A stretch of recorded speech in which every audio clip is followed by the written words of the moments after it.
Hi friends, welcome to ANSV entertainment channel. ഇന്ന് നമ്മൾ കാണാൻ പോകുന്നത് ആമസോൺ S3യിൽ നമ്മളൊരു വെബ് സെർവർ ക്രിയേറ്റ് ചെയ്യുന്നത് എങ്ങനെയാണെന്നാണ്. അപ്പം ആമസോൺ S3 എന്ന് പറയുന്നത് സിമ്പിൾ സർവീസ് സ്റ്റോറേജ്. ഇത് ആമസോൺ ക്ലൗഡ് സർവീസ് പ്രൊവൈഡ് ചെയ്യുന്ന ഒരു ഒബ്ജക്റ്റ് ബേസ്ഡ് സ്റ്റോറേജ് സർവീസാണ് S3. ഇപ്പം നിങ്ങൾ അതിനെക്കുറിച്ച് S3യെക്കുറിച്ച് ആദ്യമായിട്ട് കേൾക്കുന്നവർ ഉണ്ടെങ്കിൽ ഇത് സിമ്പിളായിട്ട് പറയുകയാണെങ്കിൽ ഇതൊരു ക്ലൗഡ് ബേസ്ഡ് സ്റ്റോറേജ് സർവീസാണ് ആമസോൺ പ്രൊവൈഡ് ചെയ്യുന്നത്. ഓക്കെ, നിങ്ങൾ അതിനെക്കുറിച്ച് കൂടുതൽ എക്സ്പ്ലോർ ചെയ്യണമെങ്കിൽ ഞാൻ ലിങ്ക് ഡിസ്ക്രിപ്ഷനിൽ ഇടുന്നതാണ്. അപ്പം നിങ്ങൾക്ക് അത് കൂടുതൽ എക്സ്പ്ലോർ ചെയ്യാവുന്നതാണ്. ഓക്കെ, അപ്പം നമ്മളത് ക്രിയേറ്റ് ചെയ്യുന്നത് എങ്ങനെ എന്നാണ് ഇന്ന് നമ്മൾ കാണാൻ പോകുന്നത്. സോ അത് വെബ് സെർവർ ക്രിയേറ്റ് ചെയ്യാൻ വേണ്ടി ഞാനൊരു HTML ഫയൽ ക്രിയേറ്റ് ചെയ്തിട്ടുണ്ട്. നമുക്ക് ആ ഫയൽ നോക്കാം. ഇതാണ് ഞാൻ ക്രിയേറ്റ് ചെയ്തിരിക്കുന്നത്. ജസ്റ്റ് ഒരു HTML ഫയലാണ്. ഇതാണ് നമ്മുടെ വെബ് പേജായിട്ട് വരാൻ പോകുന്നത്. അപ്പം ഈ പേജ് ജസ്റ്റ് ഞാൻ ഒരു ഡെമോയ്ക്ക് വേണ്ടി ഞാൻ ഒരെണ്ണം ക്രിയേറ്റ് ചെയ്തേക്കുന്നതാണ്. അപ്പം ഇത് ഞാൻ ജസ്റ്റ് ഒരു സേവ് ചെയ്തിട്ടുണ്ട്, ഡെസ്ക്ടോപ്പിൽ സേവ് ചെയ്തിട്ടുണ്ട്. അപ്പം നമ്മൾ ഫസ്റ്റ് ചെയ്യേണ്ടത് നമ്മൾ ആമസോൺ AWS അക്കൗണ്ട്, അതായത് കൺസോൾ ലോഗിൻ ചെയ്യണം. ഞാൻ ഓൾറെഡി ലോഗിൻ ചെയ്തിട്ടുണ്ട്. അപ്പം ഇതാണ് ആമസോൺ AWSൻ്റെ കൺസോൾ. അപ്പം ആമസോൺ AWS പ്രൊവൈഡ് ചെയ്യുന്ന എല്ലാ സർവീസും നമ്മൾക്ക് ഇവിടുന്ന് ആക്സസ് ചെയ്യാവുന്നതാണ്. ഈ സർവീസസ് എന്ന് പറയുന്ന ടാബിൽ ക്ലിക്ക് ചെയ്ത് കഴിഞ്ഞാൽ എല്ലാ സർവീസും നമുക്ക് ഇവിടെ കാണാവുന്നതാണ്. ആമസോൺ ഒരുപാട് സർവീസ് പ്രൊവൈഡ് ചെയ്യുന്നുണ്ട്. Computing services, storage, application integration, machine learning, database, അങ്ങനെ ഒരുപാട് സർവീസുകൾ, അനലിറ്റിക്സ്, എല്ലാം ഒരുപാട് സർവീസ് പ്രൊവൈഡ് ചെയ്യുന്നുണ്ട്. അപ്പോൾ നമ്മൾ S3 എന്ന് പറയുന്ന ഒരു സ്റ്റോറേജ് സർവീസാണ്. സോ അതുകൊണ്ട് ഇത് സ്റ്റോറേജിൻ്റെ താഴെയാണ് നമുക്ക് കാണാൻ പറ്റുന്നത്. അതുപോലെ നമുക്ക് ഇവിടെയും സെർച്ച് ചെയ്യാവുന്നതാണ്. S3 എന്ന് സെർച്ച് ചെയ്ത് കഴിഞ്ഞാൽ നമുക്ക് ആ റിസൾട്ട് വരുന്നതാണ്. ഇപ്പം S3യിൽ ഇത് ക്ലിക്ക് ചെയ്ത് കഴിഞ്ഞാൽ നമുക്ക് S3 സർവീസിലോട്ട് പോകുന്നതായിരിക്കും. അപ്പം ഈ ഒരു account, Amazon AWS console account നമുക്ക് നോർമൽ ഒരു ഇമെയിൽ ID വെച്ച് ക്രിയേറ്റ് ചെയ്യാവുന്നതാണ്. കൂടാതെ Amazon free tier service provide ചെയ്യുന്നുണ്ട്. എന്ന് പറഞ്ഞു കഴിഞ്ഞാൽ നമുക്ക് ഫ്രീ ആയിട്ട് ആമസോണിൻ്റെ സെലക്റ്റഡ് സർവീസ് എല്ലാം നമുക്ക് യൂസ് ചെയ്യാവുന്നതാണ് ഫോർ ലേണിംഗ് പർപ്പസിന് വേണ്ടി. അപ്പം നിങ്ങൾ AWS ക്ലൗഡിനെ കുറിച്ച് കൂടുതൽ അറിയണം, കൂടുതൽ പഠിക്കണമെന്ന് ആഗ്രഹമുള്ള ഒരു വ്യക്തിയാണെങ്കിൽ നമുക്കൊരു ഫ്രീ ടയർ അക്കൗണ്ട് ക്രിയേറ്റ് ചെയ്യാവുന്നതാണ്. എന്നിട്ട് നമുക്ക് അതിൽ കൂടുതൽ ഡെമോ ഓർ ടെസ്റ്റിംഗ് പ്രാക്ടീസ് ചെയ്ത് നമ്മൾ കൂടുതൽ എക്സ്പീരിയൻസ് ഗെയിൻ ചെയ്യാവുന്നതാണ്. അപ്പം അങ്ങനെയുള്ളവർക്ക് യൂസ് ചെയ്യാം. ഫ്രീ ടയർ ആയിട്ട് നമുക്ക് S3, EC2 എല്ലാം നമുക്ക് യൂസ് ചെയ്യാവുന്നതാണ്. ഒരു ലിമിറ്റേഷൻ ഉണ്ട്, ഇത്ര ലിമിറ്റ് സ്റ്റോറേജ് ലിമിറ്റ് ഉണ്ട്. ബട്ട് നമ്മൾ ലേണിംഗ് പർപ്പസിന് അത് ഒരു മാക്സിമം ലിമിറ്റ് ഉണ്ട്. നമുക്ക് അത് മതി, നമ്മൾ പഠിക്കാനുള്ള ഒരു മാക്സിമം ലിമിറ്റ് പ്രൊവൈഡ് ചെയ്യുന്നുണ്ട് ആമസോൺ. അപ്പം അങ്ങനെയുള്ളവർക്ക് നമുക്ക് യൂസ് ചെയ്യാവുന്നതാണ്. ഓക്കെ, ഫ്രീ ടയറിനെ കുറിച്ച് കൂടുതൽ അറിയണമെങ്കിൽ നമുക്ക് ആമസോൺ AWSൻ്റെ വെബ് പേജിൽ പോയാൽ നമുക്ക് ഏതൊക്കെ സർവീസാണ് ഫ്രീ ആയിട്ടുള്ളത്, എങ്ങനെയാണ് അക്കൗണ്ട് ക്രിയേറ്റ് ചെയ്യേണ്ടത്, അങ്ങനെയുള്ള ഫുൾ ഡീറ്റെയിൽസ് അവർ പ്രൊവൈഡ് ചെയ്തിട്ടുണ്ട്. അപ്പം ഇതാണ് S3യുടെ കൺസോൾ. അപ്പം നമ്മളിവിടെ ഒരു ബക്കറ്റ് ക്രിയേറ്റ് ചെയ്യാൻ പോകണം. ബക്കറ്റ് എന്ന് പറഞ്ഞാൽ ഒന്നുമില്ല, ജസ്റ്റ് ഒരു ഫോൾഡർ ക്രിയേറ്റ് ചെയ്യാൻ പോവുകയാണ്. അപ്പം ഈ ബക്കറ്റിന് നമ്മളൊരു പേര് കൊടുക്കണം. അപ്പോൾ ഈ പേര് യൂണീക്ക് ആയിരിക്കും. അതായത് ഓൾറെഡി ഈ S3 എന്ന് പറയുന്നത് യൂണിവേഴ്സലാണ്. അപ്പം ഓൾറെഡി ഒരാൾ ക്രിയേറ്റ് ചെയ്തിരിക്കുന്ന ബക്കറ്റ് നമുക്ക് വീണ്ടും ക്രിയേറ്റ് ചെയ്യാൻ പറ്റത്തില്ല. അപ്പം നമ്മൾ ആ ഒരു യൂണീക്ക് നെയിമാണ് കൊടുക്കേണ്ടത്. ഇപ്പം ഞാനിവിടെ ഡെമോ പർപ്പസിന് വേണ്ടി ANSV എന്നാണ് കൊടുക്കാൻ പോകുന്നത്. അപ്പം ANSV എന്ന് പറയുന്ന നെയിം കൊടുത്തു.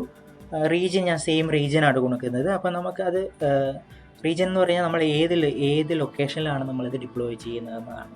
അപ്പം ഇതിനെക്കുറിച്ച് കൂടുതൽ അറിയേണ്ടവർക്ക് വേണ്ടിയാണെങ്കിൽ, ഫോർ എക്സാമ്പിൾ നമ്മൾ ഒരു വെബ് സെർവർ ക്രിയേറ്റ് ചെയ്യുന്നു. ആ വെബ് സെർവർ യൂസ് ചെയ്യുന്ന ആൾക്കാർ, കസ്റ്റമർ അല്ലെ യൂസേഴ്സ്, അവർ ഏത് ലൊക്കേഷനിലാണോ ലൊക്കേറ്റ് ചെയ്യുന്നത് അതിന് നിയർ ബൈ റീജിയൻ നമ്മൾ സെലക്ട് ചെയ്യുവാണെങ്കിൽ ലേറ്റൻസി കുറയും, അവർക്ക് ആക്സസ് ചെയ്യാനുള്ള ലേറ്റൻസി കുറയും. അപ്പം അങ്ങനെ ഉള്ള ഒരുപാട് ബെനിഫിറ്റ് ഉണ്ട്. അപ്പം നമ്മളിവിടെ ഡെമോ ആയതുകൊണ്ട് നമ്മൾ ഡീഫോൾട്ട് ആയിട്ടുള്ള റീജിയൻ തന്നെ സെലക്ട് ചെയ്യുന്നു. ബാക്കിയെല്ലാം നമുക്ക് ഡീഫോൾട്ട് സെറ്റിംഗ് തന്നെ കൊടുക്കാം. നമുക്കതിൽ വേറെ ചേഞ്ചസ് ഒന്നും ചെയ്യേണ്ട ആവശ്യം വരുന്നില്ല. Create bucket. സോ ഇപ്പം ബക്കറ്റ് ക്രിയേറ്റ് ചെയ്യാണ്. ഓക്കെ, ഇപ്പം നമുക്ക് ആ ANSV എന്ന് പറയുന്ന ബക്കറ്റ് ക്രിയേറ്റ് ആയി. അത് ഈ ഒരു നെയിമിൽ ഓൾറെഡി വേറെ ബക്കറ്റ് ഒന്നും ഇല്ലാത്തത് കൊണ്ടാണ് നമുക്ക് സക്സസ്ഫുൾ ആയിട്ട് ക്രിയേറ്റ് ആയത്. അപ്പം ബക്കറ്റ് ക്രിയേറ്റ് ആയി. ഈ ബക്കറ്റ് എന്ന് പറഞ്ഞാൽ ജസ്റ്റ് ഒരു ഫോൾഡർ എന്ന് വിചാരിച്ചാൽ മതി. അപ്പം ഈ ബക്കറ്റിൻ്റെ ഉള്ളിൽ നമുക്ക് പോയി കഴിഞ്ഞാൽ നമുക്ക് ഇവിടെ അപ്ലോഡിങ് ഓപ്ഷൻ, അതായത് ഇവിടെയാണ് നമ്മൾ നമ്മുടെ ഫയൽസ്, ഡോക്യുമെൻറ്റ്സ്, വീഡിയോസ്, എന്തായാലും നമ്മൾ ആ ഒരു ഡേറ്റ അപ്ലോഡ് ചെയ്യേണ്ടത് ഇവിടെയാണ്. അപ്പം നമുക്കിവിടെ അപ്ലോഡ് ഓപ്ഷൻ ഉണ്ട്. അപ്പം നമ്മൾ അപ്ലോഡ് ചെയ്യാൻ പോകണം നമ്മുടെ വെബ് സെർവർ HTML നമ്മൾ അപ്ലോഡ് ചെയ്യാൻ പോകണം. അവിടെ അപ്ലോഡ് ക്ലിക്ക് ചെയ്ത് കഴിഞ്ഞാൽ ഇവിടെ ആഡ് ഫയൽ എന്ന് പറഞ്ഞ ഓപ്ഷൻ ഉണ്ട്. ക്ലിക്ക് ചെയ്ത് കഴിഞ്ഞാൽ ആ ഫയൽ കാണാം. നമുക്ക് ഏത് ഫയലാണോ ഏത് ഫോൾഡറാണോ ചെയ്യേണ്ടത് അത് സെലക്ട് ചെയ്യുക, ഓപ്പൺ കൊടുക്കുക. കൊടുത്തു കഴിഞ്ഞാൽ ഇവിടെ അപ്ലോഡ് ഓപ്ഷൻ വരുന്നതാണ്. അപ്ലോഡ് കൊടുത്തു കഴിഞ്ഞാൽ ഇവിടെ സ്റ്റാറ്റസ് കാണാം, അപ്ലോഡിങ് സ്റ്റാറ്റസ് നമുക്കിവിടെ കാണാം. ഓക്കെ, ഇപ്പോൾ സക്സസ് മെസ്സേജ് വന്നിട്ടുണ്ട്. അപ്പം ഫയൽ സക്സസ്ഫുള്ളായി അപ്ലോഡായി. ഓക്കെ, അപ്പം S3 ബക്കറ്റ്, ഇപ്പോൾ ഈ ഒരു അക്കൗണ്ടിൽ S3 നമ്മൾ ഒരു ബക്കറ്റ് ക്രിയേറ്റ് ചെയ്തു. അപ്പം ഒരു അക്കൗണ്ടിൽ മാക്സിമം 100 ബക്കറ്റ് വരെ, അതായത് 100 ബക്കറ്റ് നമുക്ക് ക്രിയേറ്റ് ചെയ്യാം. അപ്പം 100 ബക്കറ്റിൻ്റെ അകത്ത് നമുക്ക് ഡേറ്റ എത്ര വേണേലും സ്റ്റോർ ചെയ്യാം. അതിനൊരു ലിമിറ്റില്ല, അൺലിമിറ്റഡ് ഡേറ്റ നമുക്ക് സ്റ്റോർ ചെയ്യാവുന്നതാണ്. പക്ഷേ ഒരു file, for example single file the maximum size 5 TB. ഒരു ഫയൽ 5 TB വരെ ഉള്ള സൈസിലുള്ള ഒരു സിംഗിൾ ഫയൽ നമുക്ക് അപ്ലോഡ് ചെയ്യാം. അതുപോലെ എത്ര ഫയൽ വേണമെങ്കിലും അപ്ലോഡ് ചെയ്യാം, പക്ഷേ ഫയൽ സൈസിൽ മാത്രം 5 TB ആണ് ലിമിറ്റ്, വേറെ ലിമിറ്റ് ഒന്നുമില്ല. ഓക്കെ, അപ്പം നമ്മുടെ ഫയൽ സക്സസ്ഫുള്ളായിട്ട് അപ്ലോഡ് ആയി കഴിഞ്ഞിരിക്കുന്നു. അപ്പം നമുക്ക് ഇനി ചെയ്യേണ്ടത് എന്താണെന്ന് വെച്ചാൽ, ഇപ്പോൾ നമ്മൾ അപ്ലോഡ് ചെയ്ത ഫയൽ പ്രൈവറ്റാണ്, വേറെ ആർക്കും ആക്സസ് ചെയ്യാൻ പറ്റത്തില്ല. അപ്പം ആ ഫയൽ നമ്മുടെ പർപ്പസ് എന്ന് പറയുന്നത് നമ്മുടെ വെബ് സെർവർ നിറയെ യൂസേഴ്സ് ആക്സസ് ചെയ്യണം എന്നാണ് നമ്മുടെ പർപ്പസ്. അതായത് ഔട്ട്സൈഡ് ഇൻ്റർനെറ്റിൽ നിന്ന് ആക്സസ് ചെയ്യണം. അപ്പം അങ്ങനെ വരുമ്പോൾ ഈ പ്രൈവറ്റായി ഇരുന്നാൽ നമുക്കിത് ആക്സസ് ചെയ്യാൻ പറ്റത്തില്ല.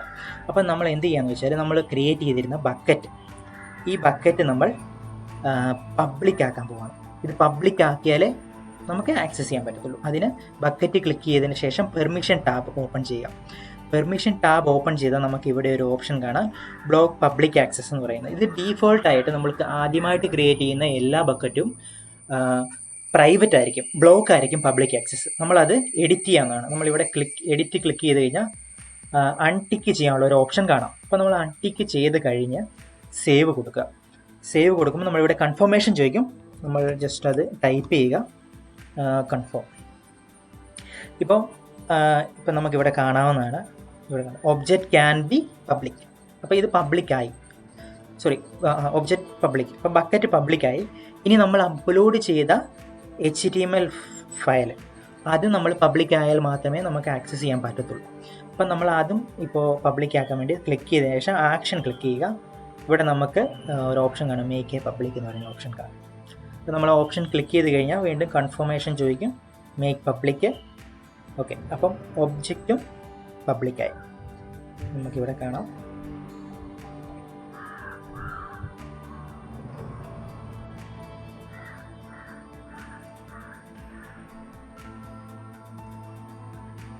ഓക്കെ, S3 ഫയൽ ഇവിടെ നമുക്ക് കാണാവുന്നതാണ്. അപ്പോൾ അതും പബ്ലിക് ആയിട്ടുണ്ട്. അപ്പം ഇനി നമ്മൾ ഈ വെബ് സെർവർ എങ്ങനെ ആക്സസ് ചെയ്യാമെന്നാണ് നമുക്ക് നോക്കാൻ പോകുന്നത്. അപ്പോൾ അതിനുവേണ്ടി നമ്മൾ ആ ഒരു കാണിക്കുക. ഫസ്റ്റ് ബക്കറ്റ് ഓപ്പൺ ചെയ്യുക. ബക്കറ്റിൻ്റെ അകത്ത് നമുക്ക് നമ്മുടെ ഫയൽ കാണാം. ഫയൽ ക്ലിക്ക് ചെയ്യുക. ക്ലിക്ക് ചെയ്തതിന് ശേഷം നമുക്ക് അവിടെ ഒരു ബക്കറ്റിനൊരു URL, ഒബ്ജക്റ്റ് URL കാണാം. അപ്പോൾ നമ്മുടെ URL എന്ന് പറയുന്നത് ANSV.S3 Amazon AWS.com എന്ന് പറഞ്ഞാണ്. അപ്പോൾ നമ്മൾ ആ ഇത് കോപ്പി ചെയ്യുക. കോപ്പി ചെയ്തതിന് ശേഷം അപ്പോൾ ഇതാണ് നമ്മുടെ വെബ് സെർവറിൻ്റെ URL.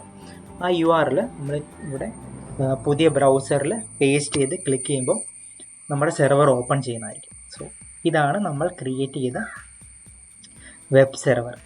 ഓക്കെ, അപ്പം ഇത്ര സിമ്പിളായിട്ട് നമുക്ക് ഒരു വെബ് സെർവർ ക്രിയേറ്റ് ചെയ്യാം. അപ്പം നോർമലായിട്ട് നമ്മളൊരു വെബ് സെർവർ ക്രിയേറ്റ് ചെയ്യണമെങ്കിൽ നമുക്കൊരു സെർവർ വേണം. അപ്പോൾ ആ സെർവർ മെയിൻ്റെനൻസ്, കോൺഫിഗറേഷന്, അങ്ങനെ ഒരുപാട് ടാസ്ക് ഉണ്ട്. അപ്പം S3 നമ്മൾ ക്രിയേറ്റ് ചെയ്യുകയാണെങ്കിൽ നമുക്ക് സിമ്പിളായിട്ട് ബക്കറ്റിൽ ക്രിയേറ്റ് ചെയ്യാം. അത് കൂടാതെ തന്നെ നമുക്കിവിടെ ബക്കറ്റിൽ ഓപ്ഷൻസ് ഉണ്ട്.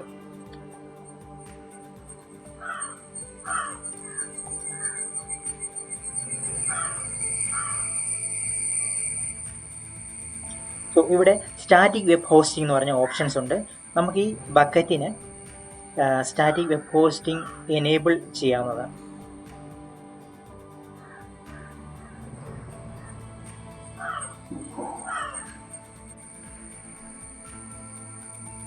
ഇവിടെ നമുക്ക് index document and error document എന്ന് പറഞ്ഞ രണ്ട് ഓപ്ഷൻ കാണാം. ഇൻഡെക്സ് ഡോക്യുമെൻറ്റ് എന്ന് പറയുന്നത് നമ്മുടെ ഹോം പേജ് ഓർ ഡീഫോൾട്ട് പേജാണ്, വെബ്സൈറ്റിൻ്റെ ഹോം പേജ് ഓർ ഡീഫോൾട്ട് പേജാണ്. അപ്പം നമ്മുടെ ഇവിടെ ഇൻഡെക്സ്.html ആണ് നമ്മുടെ ഫയൽ നമുക്കൊന്നുകൂടെ ആ ഫയൽ നെയിം ഒന്നുകൂടെ ഒന്ന് കൺഫേം ചെയ്യാം. File name S3 ഡോട്ടാണ്. അപ്പോൾ നമ്മളവിടെ S3.html ആണ് നമ്മുടെ ഇൻഡെക്സ് പേജ്, അതായത് ഹോം പേജ്. കൂടാതെ ഇവിടെ എറർ ഡോക്യുമെൻ്റ് എന്ന് പറഞ്ഞാൽ ഇൻ എനി ചാൻസ് നമ്മുടെ ഫയൽ ആക്സസ് ചെയ്യാൻ പറ്റുന്നില്ല, ബക്കറ്റ് അൺഅവൈലബിൾ ആണ്. ഓൾസോ സം സിറ്റുവേഷനിൽ എറർ ത്രൂ ചെയ്യുമ്പോൾ ഏത് പേജാണ് ഡിസ്പ്ലേ ചെയ്യുന്നത് നമുക്കിവിടെ സ്പെസിഫൈ ചെയ്യാം. അപ്പോൾ നമുക്ക് ജസ്റ്റ് ഒന്ന് normal page name HTML error.html നമുക്ക് കൊടുക്കാം. കൂടാതെ ഇവിടെ റീഡയറക്ഷൻ റൂൾസ് ഉണ്ട്. മീൻസ് നമുക്ക് സം സ്പെഷ്യൽ ക്വയറീസിനെ നമുക്ക് ഡിഫറെൻറ്റ് വെബ്സൈറ്റിലോട്ടോ അല്ലെ ബക്കറ്റ് അല്ലെ വേറെ വെബ് പേജിലോട്ട് റീഡയറക്റ്റ് ചെയ്യാൻ വേണ്ടിയുള്ള റൂൾസ് നമുക്കിവിടെ JSON എന്ന് പറഞ്ഞ ഒരു ലാംഗ്വേജ് വെച്ച് നമുക്ക് ക്രിയേറ്റ് ചെയ്യാവുന്നതാണ്. അപ്പോൾ സ്റ്റാറ്റിക് വെബ് ഹോസ്റ്റിങ്ങും എനേബിൾ ആയിട്ടുണ്ട്. ഓക്കെ, ഇപ്പം ഇവിടെ നമുക്ക് നമ്മുടെ വെബ്സൈറ്റ് കാണാവുന്നതാണ്. സോ ഇതാണ് നമ്മൾ ക്രിയേറ്റ് ചെയ്ത വെബ്സൈറ്റ്. സോ ഇത് സിമ്പിളാണ്. നമുക്ക് S3യിൽ സിമ്പിളായിട്ട് സം ബ്ലോഗേഴ്സ് അവർക്കൊക്കെ ജസ്റ്റ് ഈ അധികം ഇൻവെസ്റ്റ് ഒന്നും ചെയ്യാതെ, സെർവർ ഒന്നും ഡിപ്ലോയ് ചെയ്യാതെ തന്നെ നമുക്ക് S3യിലൊരു വെബ്സൈറ്റോ അല്ലെങ്കിൽ വ്ളോഗ് അങ്ങനെയുള്ളതെല്ലാം ക്രിയേറ്റ് ചെയ്യുന്നതാണ്. കൂടാതെ സെക്യൂർ ആണ്. നമുക്ക് ഒരുപാട് ഓപ്ഷൻസ് ഉണ്ട്, പെർമിഷനിൽ ഒരുപാട് ഓപ്ഷൻസ് ഉണ്ട് സെക്യൂറായിട്ട് ചെയ്യാവുന്നത്. അപ്പോൾ നിങ്ങൾക്ക് ഈ വീഡിയോ ഇഷ്ടമായെന്ന് കരുതുന്നു. ഇതുപോലുള്ള പുതിയ AWS റിലേറ്റഡ് വീഡിയോ നിങ്ങൾക്ക് ഇഷ്ടമാണെങ്കിൽ തീർച്ചയായും എന്നെ ഫോളോ ചെയ്യുക, കൂടാതെ സബ്സ്ക്രൈബ് ചെയ്യുക. നിങ്ങളുടെ സപ്പോർട്ട് ആവശ്യമാണ്. അപ്പോൾ അടുത്തൊരു വീഡിയോ വരുന്നവരെ ബൈ.